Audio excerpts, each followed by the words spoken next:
안녕하십니까. 4월 6일 토요일 말씀 묵상 함께 시작하겠습니다. 오늘도 말씀으로 하루를 시작하시는 귀한 성도님들, 주님께서 함께 하시고 돌보아 주시고 기도에 응답하시는 것을 체험하는 하루 보내시기를 간절히 기도합니다. 오늘 본문은 누가복음 15장 11절에서부터 24절까지 말씀이고요. 유명한 탕자 비유가 시작되었습니다. 탕자 비유의 앞부분인데요. 왜 이 탕자 비유가 주어지고 있는가를 기억하면서 우리는 과연 이 탕자 비유에서 지적하고 있는 그 문제를 가지고 있지 않은지 한번 돌이켜보는 그런 시간 가졌으면 좋겠습니다. 그럼 먼저 말씀 보시겠습니다. 어떤 사람에게 두 아들이 있는데 그 둘째가 아버지에게 말하되 아버지여 재산 중에서 내게 돌아올 분깃을 내게 주소서 하는지라. 아버지가 그 살림을 각각 나눠주었더니 그 후 며칠이 안 되어 둘째 아들이 재물을 다 모아가지고 먼 나라에 가 거기서 허랑방탕하여 그 재산을 낭비하더니 다 없앤 후 그 나라에 크게 흉년이 들어 그가 비로소 궁핍한지라.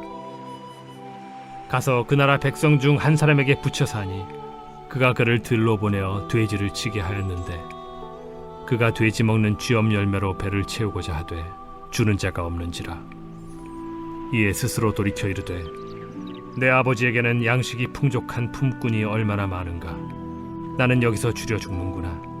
내가 일어나 아버지께 가서 이르기를 아버지 내가 하늘과 아버지께 죄를 지었사오니 지금부터는 아버지의 아들이라 일컬음을 감당하지 못하겠나이다. 나를 품꾼의 하나로 보소서 하리라 하고 이에 일어나서 아버지께로 돌아가니라. 아직도 거리가 먼데 아버지가 그를 보고 측은히 여겨 달려가 목을 안고 입을 맞추니 아들이 이르되 아버지 내가 하늘과 아버지께 죄를 지었사오니 지금부터는 아버지의 아들이라 일컬음을 감당하지 못하겠나이다 하나 아버지는 종들에게 이르되 제일 좋은 옷을 내어다가 입히고 손에 가락지를 끼우고 발에 신을 신기라. 그리고 살찐 송아지를 끌어다가 잡으라. 우리가 먹고 즐기자. 이 내 아들은 죽었다가 다시 살아났으며 내가 잃었다가 다시 얻었노라 하니 그들이 즐거워하더라. 예, 너무나도 유명한 정말 감동적인 이야기죠. 어떤 분들은 이 이야기는 황금으로 기록해야 된다, 이런 말씀을 하시는 분도 있을 정도로 굉장히 중요하고 우리에게 많은 감동을 주는 이야기인데, 이 탕자의 비유의 위치에 대해서 우리는 기억을 해야 됩니다. 어제 본문에서 100마리 양 중에서 한 마리 잃은 양, 그리고 10드라크마 중에서 하나의 잃어버린 동전, 그것을 미리 제시한 후에 이 비유가 주어지고 있다는 것을 반드시 기억해야만 되는 거죠. 종교적 기득권자들이었던 바리새인과 서기관들의 눈으로 볼 때에 세리와 죄인들이 어떤 사람들이었던가를 관심을 가지면서 이 본문 누가복음 15장을 읽어야만 되는 겁니다. 바리새인과 서기관들이 보기에 세리와 죄인들은 신경 쓸 가치가 없는 존재들이에요. 그냥 소수자예요. 그들은 있든지 없든지 상관없는 존재로 여겨졌던 사람들인데, 예수님께서 첫 번째로는 100마리 양 중에 한 마리라도 잃어버리면 그거 찾으러 가야 할 텐데 10드라크마 중에서 한 드라크마라도 잃으면 그거 찾으려고 정말 애쓸 거 아니냐? 이 말씀을 통해서 저들이 소수라고? 저들이 사회적 하층민으로서 중요하지 않다고? 뭐 너희들 눈에는 그렇게 보일지도 모르지.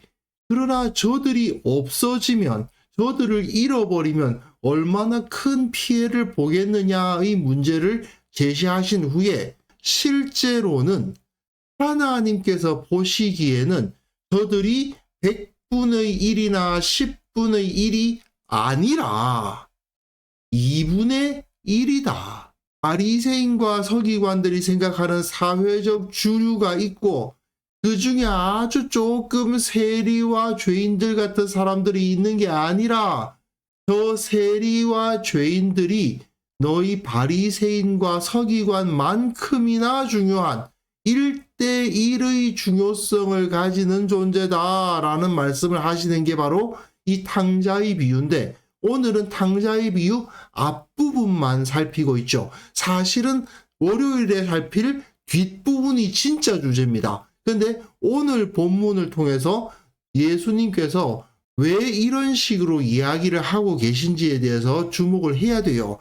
자, 두 아들을 제시하십니다. 100분의 1이 아니라 10분의 1이 아니라 2분의 1입니다. 그런데 예수님은 의도적으로 이 둘째를 아주 혐오스럽게 기록하고 있습니다. 그 둘째가 아버지에게 말하되 아버지여 재산 중에서 내게 돌아올 분깃을 내게 주소서 하는지라. 아버지가 그 살림을 각각 나누어 주었다. 그런데 이것은 매우 혐오스러운 요구입니다. 왜냐? 아버지가 빨리 죽어서 유산을 내가 받고 싶은데 아버지가 안 죽으니까 내가 유산을 못 받고 있지 않습니까? 지금 못 기다리겠으니 내게 돌아올 분깃 좀 나눠 주십시오. 이렇게 말을 하고 있는 거거든요. 근데 그 아버지가 또 각각 살림을 나누어 주기까지 하는 좋은 아버지입니다. 예수님은 지금 이 둘째 아들을 그래 너희들이 생각하는 저 혐오스러운 존재들, 세리와 죄인들, 저들은 정말 가까이 할 수 없는 죄악된 녀석들이라고 생각할 수도 있지. 좋아, 그렇다고 치자고. 그러면서 이 이야기를 하시는 거예요. 그 후 며칠이 안 되어 둘째 아들이 재물을 다 모아가지고 먼 나라에 가서 허랑방탕하여 그 재산을 낭비했다. 서기관과 바리새인들의 눈으로 보기에는 쟤들이 먹고 살 것이 없어서 세리가 될 수밖에 없었다고, 쟤들이 먹고 살 것이 없어서 도축업을 할 수밖에 없게 되었다고, 다 쟤네들이 잘못한 거지. 공부하라고 할 때 공부 안 하고 일하라고 할 때 게으름 피웠으니까 쟤들이 저렇게 됐고 결국 저렇게 사회적 하층민에 떨어진 거 아니야? 쟤네들 잘못 아니냐? 그것을 지금 보여주는 거예요. 허랑방탕해서 재산을 낭비했어. 그래, 너희들 말처럼 쟤들이 열심히 공부 안 했고 열심히 일을 안 하고 게으름을 부렸기 때문에 그렇게 됐다고 치자고 그 말씀을 하시는 거예요. 다 없앤 후에 그 나라에 크게 흉년이 들어 그가 비로소 궁핍하게 되었습니다. 궁핍한 상태에 빠졌을 뿐 아니라 먼 나라에 갔으니 하나님으로부터도 멀리 벗어났다는 의미가 될 수 있죠. 그래서 가서 그 나라 백성 중 한 사람에게 붙여 사니 이방인의 덕을 보면서 살아야 되는 상황이라면은 유대인들이 이방인을 얼마나 더럽게 생각합니까? 그런데 그 이방인으로부터 먹을 것을 구하면서 살아가야 된다는 것은 그야말로 혐오스럽죠. 그를 들로 보내는데 뭘 쳐요? 돼지를 칩니다. 유대인들에게 돼지는 그야말로 혐오의 대상이거든요. 우리 한국인들은 잘 이해가 안 되지만 유대인들은 돼지고기는 상상조차 할 수 없죠. 그러니까 돼지를 치게 됐다는 것은 그야말로 최악 중에 최악의 자리로 떨어졌다는 겁니다. 게다가 그가 돼지 먹는 쥐염 열매로 배를 채우고자 하되, 이 말은 그야말로 유대인들에게는 구토를 유발시키는 그런 표현들이죠. 그야말로 극도로 혐오스럽습니다. 그런데 그것조차 주는 자가 없는 상황, 최악 중에 최악이죠. 모든 것을 다 잃었을 뿐 아니라 극심한 혐오의 대상이 되어버린 존재를 그려주고 있는 겁니다. 자, 이것을 통해서 이 당시의 세리와 죄인들보다 더 혐오스러운 존재들, 바리새인과 서기관들이 보기에 세리와 죄인들, 정말 더러운 놈들, 저런 녀석들이 유대인이라니 그런 마음을 품었겠지만 이 둘째 아들보다는 그 당시 세리와 죄인들이 좀 나은 거죠. 그 정도로 아주 상태를 악하게 최악의 상태로 그려주고 있습니다. 그런데 그 둘째 아들이 스스로 돌이켜 이르되 내 아버지에게는 양식이 풍족한 품꾼이 얼마나 많은가. 나는 여기서 주려 죽는구나. 내가 일어나 아버지께 가서 이르기를 아버지, 내가 하늘과 아버지께 죄를 지었사오니 지금부터는 아버지의 아들이라 일컬음을 감당하지 못하겠나이다. 나를 품꾼의 하나로 보소서. 여기서 아들과 품꾼이 매우 중요합니다. 아들은 어떤 사람일까요? 그 유대인 사회의 주류에 속하는 사람이겠죠. 품꾼이라는 사람은 어떤 사람입니까? 품꾼은 가족이 아니죠. 하지만 그 가족과 매우 긴밀한 관계를 맺고 있는 존재인 것은 틀림없는 거 아닙니까? 이 둘째 아들은 지금 아버지의 집으로 가면 자기가 가족으로는 돌아갈 수 없다고 여기고 있습니다. 그러나 품꾼, 그러니까 그 사회의 주변인으로서는 살아갈 수 있을 거라고 기대하고 있는 거예요. 이거는 이 당시의 세리와 죄인들이 가지고 있었던 자의식을 반영하고 있습니다. 그들도 유대인이었고 율법을 어느 정도는 알고 있었겠죠. 그러니 자기들은 죄인이라고 여기고 있었을 것입니다. 그들은 자기들이 유대인 사회의 가족 안에 들어가기 어렵다.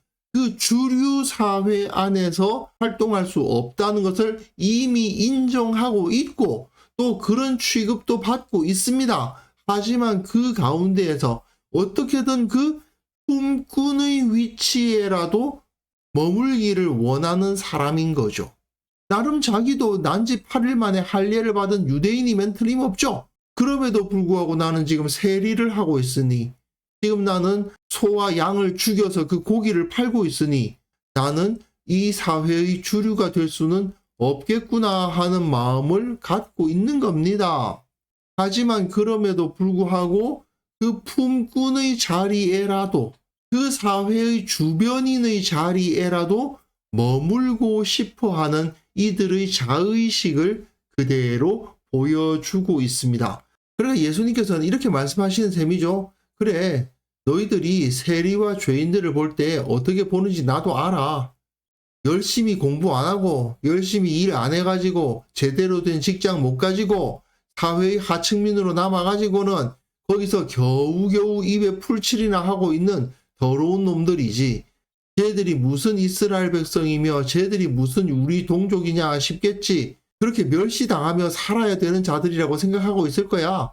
사실 저 사람들도, 세리와 죄인들도 자기 자신을 그렇게 보고 있을 거야. 우리는 결국 이 유대인 사회에서 멸시당하며 살아갈 수밖에 없는 존재, 그냥 이 모진 목숨 버릴 수 없으니 입에 풀칠이나 하기 위해서 이 더러운 일을 하면서 살아가야 하는 존재, 그렇게 자기네들도 그렇게 생각하고 있겠지.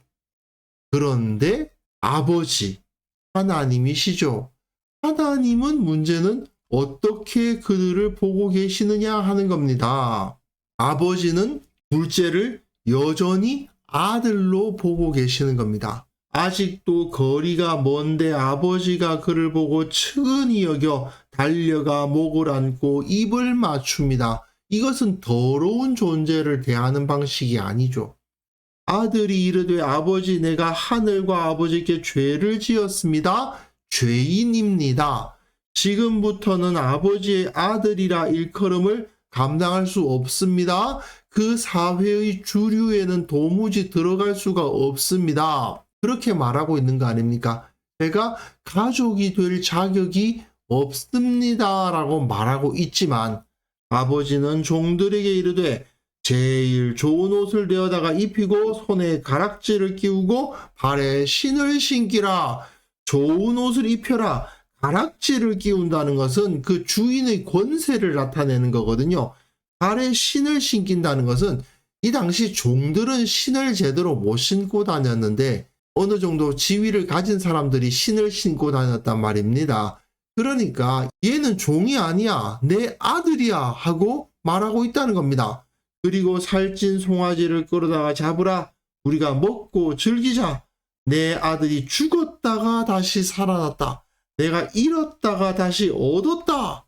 하니 그들이 즐거워하였다. 하나님의 마음은 죽었다가 다시 살아났고 잃었다가 다시 얻은 아들로서 저들을 대해야 된다는 거죠.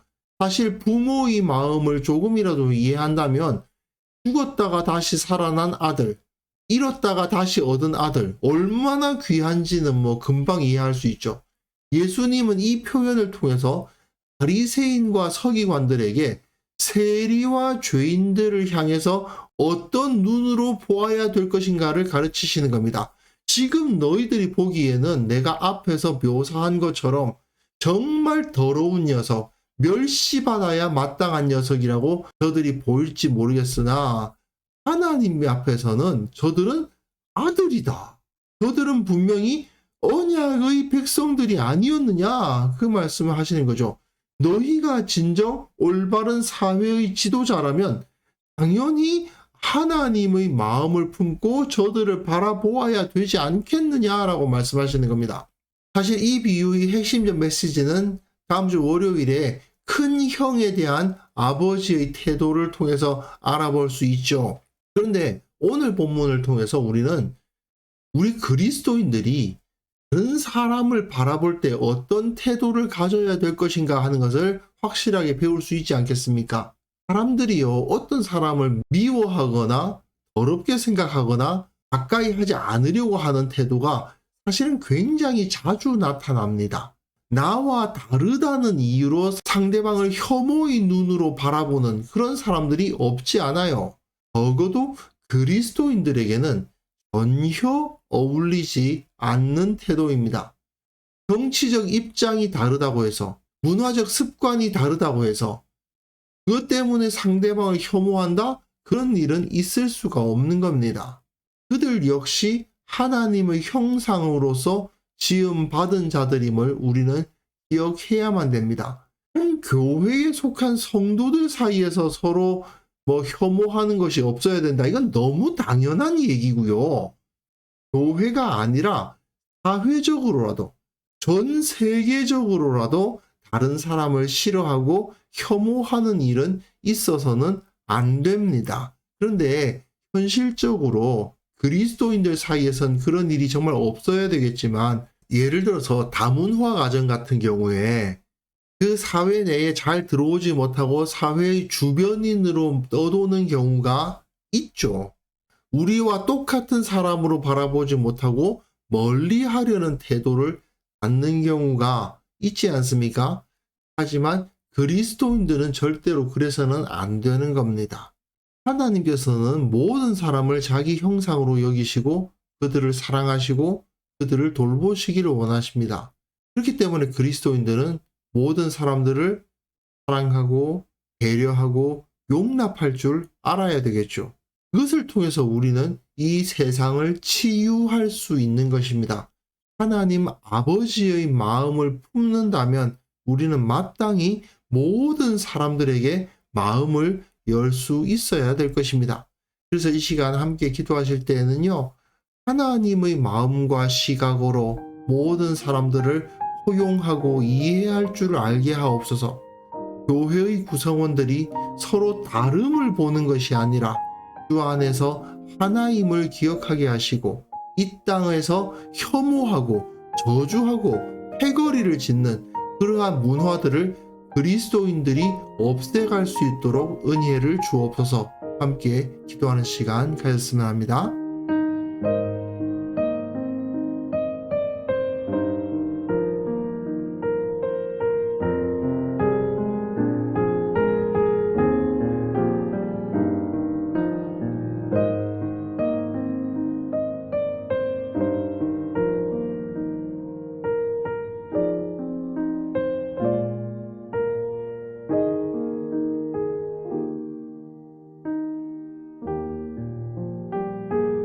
하나님 아버지, 주님의 마음, 주님의 시각을 소유하게 하옵소서. 다른 이들을 포용하고 이해할 수 있는 자들이 다 될 수 있도록 도와주옵소서. 우리 주위 사람들을 있는 그대로 바라볼 줄 알게 도와주시고, 나와 다른 자들을 오히려 기뻐하고 서로를 축복하고 용납하는 그런 모습들이 우리의 삶 가운데서 나타나게 하여 주옵소서. 우리 교회의 모든 구성원들이 온전히 하나 될 수 있도록 도와주시고, 서로의 다름을 보는 것이 아니라 주님 안에서 하나임을 기억하게 하시고, 또한 우리들은 이 세상에 있는 모든 사람들을 하나님의 형상으로 바라볼 줄 아는 그러한 열린 마음들 다 가질 수 있도록 도와주시기를 원하옵고 바랍니다. 주님, 이 나라에 참으로 선거 때가 되었다 보니 더욱더 그런 모습이 많이 나타나고 있는데 서로를 저주하고 혐오하고 무시하며 조롱하는 모습들이 너무나도 많이 나타나고 있습니다. 주님, 배려하고 사랑하고 이해하는 문화가 이 땅에 흘러 넘치게 도와주시고 그리스도인들이 먼저 그런 모습을 보임으로 말미암아 이 땅을 치유하는 역사가 일어날 수 있도록 주님께서 역사하시고 우리 그리스도인들, 주의 백성들을 사용하여 주옵소서. 오늘 하루 주님께서 우리의 모든 삶을 주관하여 주시기를 원합니다. 또한 내일 주님께 드릴 그 예배 가운데 주의 은혜가 충만하기를 원합니다. 주님과 함께 동행하는 삶을 살아갈 수 있기를 원하고 무엇보다도 우리의 모든 기도가 응답되는 것을 체험하는 하루하루를 살아갈 수 있기를 원합니다. 주님 도와주시고 은혜를 내려주시고 주께서 우리의 기도를 들어주시고 실로 주님의 뜻 안에서 그 모든 것을 이루어 주시는 것을 경험하는 하루가 되게 하여 주옵소서. 감사드리옵고 예수님의 이름으로 기도합니다. 아멘.